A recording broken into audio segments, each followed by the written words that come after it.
শুধুমাত্র বিনোদন এবং অবসর সময় কাটানোর জন্য তাস, ক্যারাম, দাবা, লুডো ইত্যাদি খেলা জায়েজ হবে কিনা কোরআন হাদিস আলোকে জানাবেন।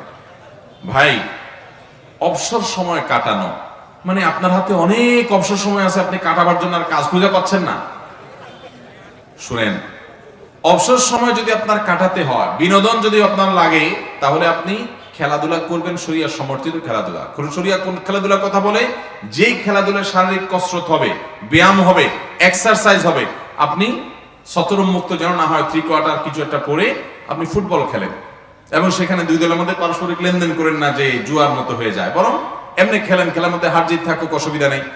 আপনি আপনার ক্রিকেট খেলেন, যে ক্রিকেট খেলা খেলতে গিয়ে কোনো হারামে লিপ্ত হবেন না। আপনি ব্যাডমিন্টন খেলেন, আপনি এমন গলফ খেলেন, এমন কোনো খেলা খেলেন যে খেলা খেলতে গিয়ে কোনো হারামে আপনি লিপ্ত হবেন না এবং সেখানে শারীরিক কসরত আছে।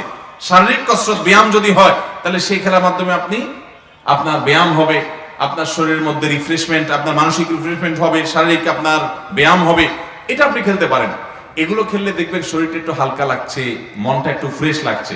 কিন্তু আপনি যে প্রশ্ন করছেন, এই দুবো, দাবা, লুডো, ক্যারাম, এগুলো খেললে, তাস, এগুলো খেললে কি মাইন্ডটা ফ্রেশ হয় না আরো ভার হয়?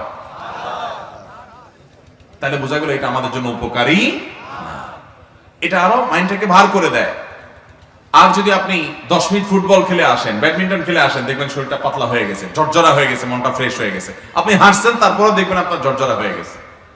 আর বসে বসে লুডো খেলেন, তাস খেলেন, ক্যারাম খেলেন, দাবা খেলেন, এগুলা লম্বা সময় ধরে খেলছেন, যদি আপনি জিতেনও, তারপরে দেখবেন আপনার ব্রেনটা হ্যাং হয়ে যাচ্ছে এবং এগুলা মানুষের মস্তিষ্কের জন্য ক্ষতিকর, চোখের জন্য ক্ষতিকর। এই জন্য এই খেলাগুলো জায়েজ নাই, সময় কাটাবার জন্য জায়েজ হবে না। নবী করিম সাল্লাল্লাহু আলাইহি সাল্লাম দাবার ব্যাপারে করে স্পষ্ট হাদিসে নিষেধাজ্ঞা আছে। আর অনেক খেলা আছে এই টাইপের, নিষেধাজ্ঞা আছে। আর যেগুলো সে আমলে ছিল না, এগুলো ওই যে হারাম এবং নিষিদ্ধ যেগুলো বা মাকরুহ নিষিদ্ধ যেগুলো, সেগুলোর সাথে সাদৃশ্যপূর্ণ হওয়ার কারণে সেগুলো নিষিদ্ধ। বিভিন্ন প্যাকেটের কাগজে আরবি লেখা থাকে, তা জেনে বা না জেনে পা দিয়ে প্রায় আগুনে পোড়ানো হয়, সেটা ঠিক হবে কিনা? কোনো অসুবিধা নেই, কারণ কোনো গুনাহ হবে না। কোনো বিস্কিটের প্যাকেটে, কোনো খাবারের প্যাকেটে আরবি লেখা আছে, আপনি তা আগুনে পোড়ায় ফেলছেন, এর কারণে কি হবে না? গুনাহ হবে না। এমনকি অনেক সময় দেখা যায় সেগুলো পায়ের নিচে পড়ে, যদিও ইচ্ছাকৃতভাবে যাতে লেখা, যে কোনো ভাষার প্রতি শ্রদ্ধা থাকা উচিত, যাতে না পড়ে খেয়াল রাখা দরকার, কিন্তু হয়ে গেলে গুনাহ হবে। বাট এরকম না, আমরা আরবি লেখা দেখলেই মনে করি এটা কোরআনের মতো, এটাকে আমরা পায়ের নিচে পড়লে গুনাহ হবে, ঈমান চলে যাবে, বাট সেরকম না। কারণ আরবি লেখা এটা অন্য 10টা ভাষার মতো, তবে হ্যাঁ, কোরআনের ভাষা হওয়ার কারণে প্রতি আলাদা একটা দুর্বলতা হয়, এটা স্বাভাবিক, এটা ঈমানের দাবি। বর্তমান তরুণ প্রজন্মের প্রায় সকলেই ফেসবুক ব্যবহার করে থাকে, নিজেদের ছবি ফেসবুকে আপলোড দিয়েও থাকে। এই ছবি ফেসবুকে দিলে কি গুনাহ হবে? অনেকেই বলে ছবি তোলাই না জায়েজ।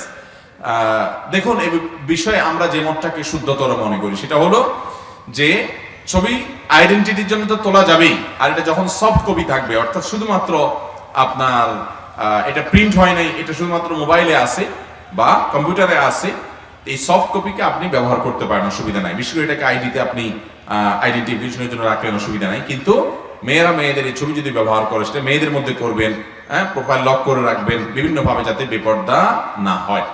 কিন্তু পুরুষরা যদি করেন, তাদের জন্য ওই যে শরিয়ার সীমানার মধ্যে থেকে তারা করতে পারেন, অসুবিধা নাই, আইডেন্টিফিকেশনের জায়েজ আছে ইনশাআল্লাহ তাআলা।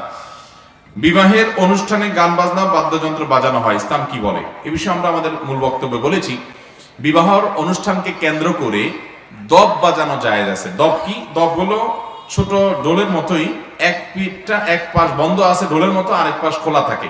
এটাতে বাড়ি দিলে অত জুত মতো আওয়াজ হবে না, হালকা হালকা হবে আর কি। অত দুই পাশ বন্ধ থাকলে যেরকম গম গম আওয়াজ হবে, এরকম হবে না। তো বাচ্চারা এই জাতীয় দব বাজাবে, একটু হালকা গীত গাবে, শ্লোক গাবে, এগুলো ইসলাম জায়েজ রেখেছে। বিয়ে উপলক্ষে এতটুকু আনন্দ বিনোদন হতে পারে।